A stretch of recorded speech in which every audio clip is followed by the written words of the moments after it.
ओम नमः शिवाय। आज हम श्रवण करेंगे श्रावण महात्म का चौथा अध्याय। इसमें धारण पारण व्रत के बारे में बताया गया है। भगवान शंकर ने ब्रह्मपुत्र से कहा, हे ऋषिवर, अब मैं तुम्हें धारण पारण व्रत के बारे में बताता हूँ। पूर्व प्रतिपदा तिथि को पुण्य हवन वाचन करवाने के बाद मेरा व्रत धारण करना चाहिए। एक दिन धारण और दूसरे दिन पारण करना चाहिए। धारण में उपवास तथा पारण में भोजन विहित है। मास की समाप्ति पर उद्यापन करना चाहिए। श्रावण मास की समाप्ति पर कीर्तन, पुण्य हवन वाचन कराकर आचार्य तथा दूसरे ब्राह्मणों का वरण करना चाहिए। शंकर पार्वती की सोने की प्रतिमा को घट के ऊपर स्थापित करना चाहिए। रात्रि में भक्तिपूर्वक शिव महापुराण का श्रवण, कीर्तन आदि करके रात्रि जागरण करना चाहिए। प्राप्त काल हवन करना चाहिए। त्र्यंबकम यजामहे मंत्र से तिल और चावलों की आहुति देनी चाहिए। वामदेवाय विद्महे महादेवाय धीमहि तन्नो रुद्र प्रचोदयात् मंत्र से घृत और चावल की आहुति देनी चाहिए। ओम नमः शिवाय मंत्र से खीर की आहुति देनी चाहिए। इसकी पूर्णाहुति देकर होम समाप्त करना चाहिए। ब्राह्मणों को भोजन करना चाहिए और आचार्य का पूजन करना चाहिए। इस प्रकार व्रत को पूर्ण करने से ब्रह्म हत्या आदि पापों से मनुष्य मुक्त हो जाता है। इसमें लेश मात्र भी संदेह नहीं है। हे सनत कुमार, अब तुम श्रावण मास में उपवास की विधि सुनो। श्रावण मास की प्रतिपदा तिथि को मनुष्य एवं स्त्रियों को संयमता एवं जितेंद्रिया को होकर व्रत का संकल्प करना चाहिए। अमावस्या के दिन लोगों को ऋषभ ध्वज भगवान महादेव का षोडशोपचार विधि से पूजन करना चाहिए। ब्राह्मणों को वस्त्र अलंकार देकर उनका पूजन करना चाहिए। उन्हें भोजन कराकर दक्षिणा देकर हाथ जोड़कर विदा करना चाहिए। इसी तरह मास उपवास का व्रत मुझे प्रतिदायक है। 1,00,000 संख्या वाली रुद्रवती विधि से करना चाहिए। इस विधि को सनत कुमार ध्यानपूर्वक सुनो।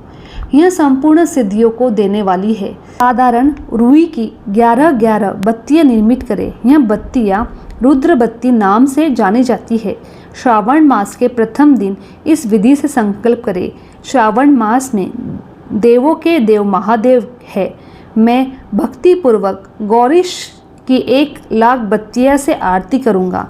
यह संकल्प कर प्रतिदिन 1000 बत्तियां द्वारा पूजन करना चाहिए।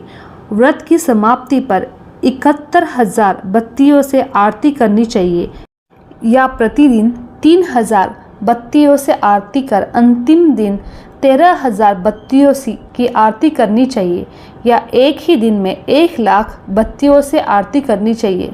यह बत्तियाँ मुझे सबसे अधिक प्रिय है। इनको शुद्ध घी से प्रज्वलित करना चाहिए। इसके बाद सदाशिव का पूजन करके कथा सुननी चाहिए। सनत कुमार भगवान रुद्र से बोले, हे महादेव, मुझे अब आप यह बताए नेगा कष्ट करे कि इस व्रत का प्रभाव क्या है, इस व्रत को किसने किया है और इस व्रत के उद्यापन की विधि क्या है। यह सब बात मुझे विस्तार पूर्वक कहिए।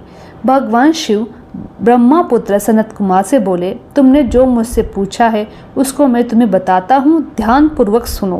यह व्रत सब व्रतों में श्रेष्ठ और महान पुण्य प्रदान करने वाला है तथा संपूर्ण उपद्रवों का नाश करने वाला है। यह व्रत पुत्र पौत्र तथा सौभाग्य का प्रदान करने वाला माना गया है। सत्य तो यह है कि तीनों लोकों में रुद्रवती जैसा दूसरा कोई भी व्रत नहीं है। इसके संबंध में मैं तुम्हें एक कथा सुनाता हूँ। क्षिप्रा नदी के किनारे उज्जैविनी नाम की एक सुंदर नगरी है। उस नगरी में सुगंधा नाम की एक अत्यंत सुंदर वैश्या रहती थी। उस वैश्या ने कई युवा पुरुषों तथा ब्राह्मणों के धर्म भ्रष्ट किए। बार बार बहुत से राजाओं तथा राजकुमारों को बिगाड़ा। इस प्रकार उसने अनेकों व्यक्तियों को बुरी तरह से लूटा और लूटने के बाद धक्के देकर घर से बाहर निकाल दिया। और वे सम्मानित नागरिक शर्म के मारे किसी को अपना मुंह तक न दिखा सकते थे। उस सुगंधा वेश्या के शरीर से निकली सुगंधी एक कोस तक फैलती रहती थी। पृथ्वी पर उसके रूप लावण्य की ख्याति दूर दूर तक फैल गई थी। वह गायन विद्या में 6 राग तथा 36 रागनियाँ में निपुण थी। नृत्य में वह रंभा आदि देवगणों को पीछे छोड़ चुकी थी। एक बार वह वेश्या क्षिप्रा नदी के तट पर गई। वहाँ उसने सब और ऋषियों को देखा। कुछ ब्राह्मण स्नान कर रहे थे तो कुछ भगवान शिव या भगवान विष्णु की अर्चना कर रहे थे। उसने वहाँ ऋषि वशिष्ठ को बैठे देखा। उनके दर्शन मात्र के प्रभाव से उस वेश्या की बुद्धि परिवर्तन हो गई। उसका मन वेश्या के जीवन तथा विषयों से हट गया। वह वेश्या महर्षि वशिष्ठ के चरणों में गिरकर अपने पाप कर्मों के नाश का उपाय पूछने लगी। सुगंधा वेश्या ने कहा, प्रभु, मैंने आज तक बहुत पाप किए हैं। आप मुझे उन पापों से छुटकारा दिलाने का कोई उपाय बताएं। महर्षि वशिष्ठ उस वेश्या की बात सुनकर बोले, तुम मेरी बात ध्यानपूर्वक सुनो। तेरे पाप का नाश जिस पुण्य के करने से होगा वह सब उपाय मैं तुम्हें बताता हूँ। तू वाराणसी में जाकर रुद्रवती नाम का व्रत करो। यह व्रत महान पुण्य देने वाला तथा शिव शंकर की भक्ति में मन लगाने वाला है। इस व्रत के करने से तुम्हारी सद्गति हो सकती है। महर्षि वशिष्ठ के वचन सुनकर वह सुगंधा नामक वेश्या अपना खजाना, नौकरों और मित्रों को लेकर वाराणसी चल गई। उसने महर्षि वशिष्ठ द्वारा बताए व्रत को विधि विधान सहित किया, जिसके फलस्वरूप में वह वेश्या पंचभौतिक शरीर को त्याग कर भगवान शंकर के शरीर में विलीन हो गई।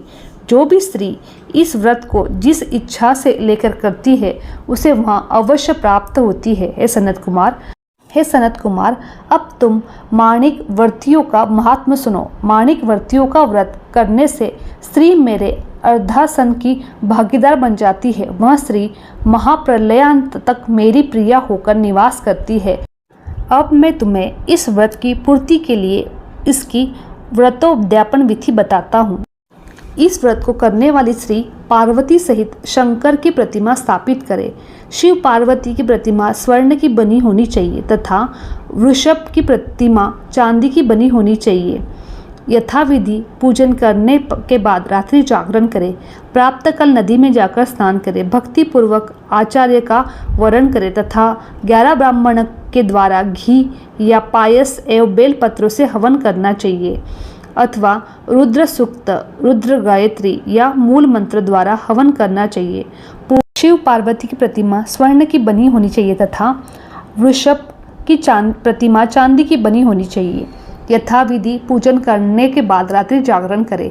प्रातःकाल नदी में जाकर स्नान करें। भक्ति पूर्वक आचार्य का वरण करें तथा 11 ब्राह्मण के द्वारा घी, पायस एवं बेलपत्रों से हवन करना चाहिए अथा रुद्र सूक्त, रुद्र गायत्री या मूल मंत्र द्वारा हवन करना चाहिए।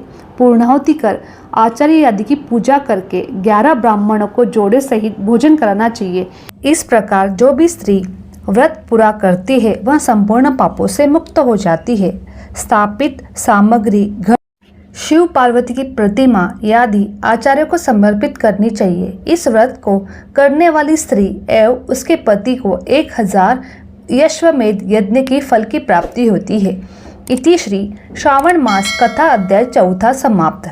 जय श्री हरि। ओम नमः शिवाय। मेरी ये वीडियो आप लोगों को अच्छी लगी तो मेरे चैनल को लाइक, शेयर और सब्सक्राइब करना ना भूलें। आप सभी का धन्यवाद। हर हर महादेव।